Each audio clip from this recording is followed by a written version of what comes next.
ಇಂದು ಹಾವೇರಿ ಜಿಲ್ಲೆ ಶಿಗ್ಗಾಂವ್ ಸವಣೂರು ಯೋಜನಾ ವ್ಯಾಪ್ತಿಯ ಸ್ವಸಹಾಯ ಸಂಘದ ಸದಸ್ಯರ ಮಕ್ಕಳಿಗೆ ಸಮುದಾಯ ಅಭಿವೃದ್ಧಿ ಕಾರ್ಯಕ್ರಮದ ಅಡಿಯಲ್ಲಿ ಸುಜ್ಞಾನ ನಿಧಿ ಶಿಷ್ಯವೇತನ ಪಡೆದುಕೊಳ್ಳಲು ಆಯ್ಕೆಯಾದ 112 ಜನ ವಿದ್ಯಾರ್ಥಿಗಳಿಗೆ ಶಿಗ್ಗಾಂವ್ ಯೋಜನಾ ಕಚೇರಿಯಲ್ಲಿ ಹಾವೇರಿ ಜಿಲ್ಲೆಯ ಜಿಲ್ಲಾ ನಿರ್ದೇಶಕರಾದ ಶ್ರೀ ಶಿವರಾಯ ಪ್ರಭು ಸರ್ ಅವರು ವಿದ್ಯಾರ್ಥಿಗಳಿಗೆ ಸುಜ್ಞಾನ ನಿಧಿ ಶಿಷ್ಯವೇತನದ ಮಂಜೂರಾತಿ ಪತ್ರ ವಿತರಣೆ ಮಾಡಿ ಶ್ರೀ ಕ್ಷೇತ್ರ ಧರ್ಮಸ್ಥಳ ಗ್ರಾಮಾಭಿವೃದ್ಧಿ ಯೋಜನೆಯಿಂದ ಕೊಡುವ ಸಮುದಾಯ ಅಭಿವೃದ್ಧಿ ಕಾರ್ಯಕ್ರಮಗಳಾದ ನಮ್ಮೂರು ನಮ್ಮ ಕೆರೆ, ಜ್ಞಾನದೀಪ ಶಿಕ್ಷಕರ ಒದಗಣೆ, ಶಾಲೆಗೆ ಡೆಸ್ಕ್ ಬೆಂಚ್ ಒದಗಣೆ, ಶುದ್ಧ ಕುಡಿಯುವ ನೀರಿನ ಘಟಕ, ಶಾಲೆಗಳಿಗೆ ಕುಡಿಯುವ ನೀರಿನ ಫಿಲ್ಟರ್ಗಳಿಗೆ ಸಹಕಾರ ಇನ್ನಿತರ ಯೋಜನೆಯ ಕಾರ್ಯಕ್ರಮಗಳ ಬಗ್ಗೆ ಮಾಹಿತಿಯನ್ನ ನೀಡಿದರು.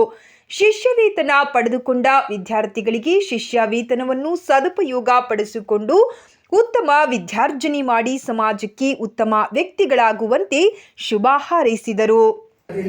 ಅಂದ್ರೆ ಮಗುವಿಗೆ ಒಂದು ಒಳ್ಳೆ ರೀತಿಯ ಶಿಕ್ಷಣ ಕೊಟ್ಟು ಅವನ ಕಾಲ ಮೇಲೆ ಅವನು ನಿಂತಾಗ ಮುಂದಿನ ಭವಿಷ್ಯದ ಬಗ್ಗೆ ಚಿಂತನೆ ಮಾಡಲಿಕ್ಕೆ ಆಗುತ್ತೆ. ಆ ನಿಟ್ಟಿನಲ್ಲಿ ಇವತ್ತು ಅನೇಕ ಕಾರ್ಯಕ್ರಮಗಳನ್ನು ಗ್ರಾಮೀಣಾಭಿವೃದ್ಧಿ ಯೋಜನೆ ಮೂಲಕ ನಾವು ಆಗ್ತಾ ಇದ್ದೀವಿ.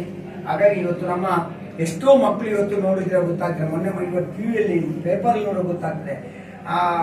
ಏನೋ ಹುಡುಗಿಯರು ಪ್ರೀತಿಸ್ತಾರೆ, ಕೊನೆಗೆ ಅವರು ಚಾಕ್ ಹಾಕಿ ಏನೇನು ನೋಡಿದ್ರೆ ಆ ಟಿವಿಯಲ್ಲಿ ಪೇಪರ್ ಅಲ್ಲಿ ನೋಡಿದ್ರೆ ನಿಜವಾಗಿ ಕಣ್ಣೀರು ಬರ್ತದೆ.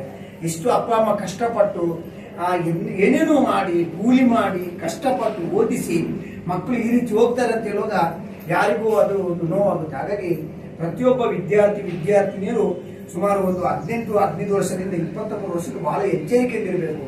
ನನ್ನ ಜವಾಬ್ದಾರಿ ಏನು, ನನ್ನನ್ನು ಯಾಕೆ ಅಪ್ಪ ಇಷ್ಟು ಚೆನ್ನಾಗಿ ಓದಿಸ್ತಾ ಇದ್ದಾರೆ, ನಾನು ಮುಂದೆ ಏನ್ ಮಾಡಬೇಕು ಅನ್ನೋಂತ ಯೋಚನೆ ಮಾಡಿದಾಗ ಮಕ್ಕಳು ಕೂಡ ಬಡತನದಿಂದ ಮಕ್ಕಳು ಯಾರು ಅಡ್ಡದಾರಿ ಹೋಗಿಲ್ಲ. ಕೆಲವರು ಕೋಟ್ಯಾಧೀಶ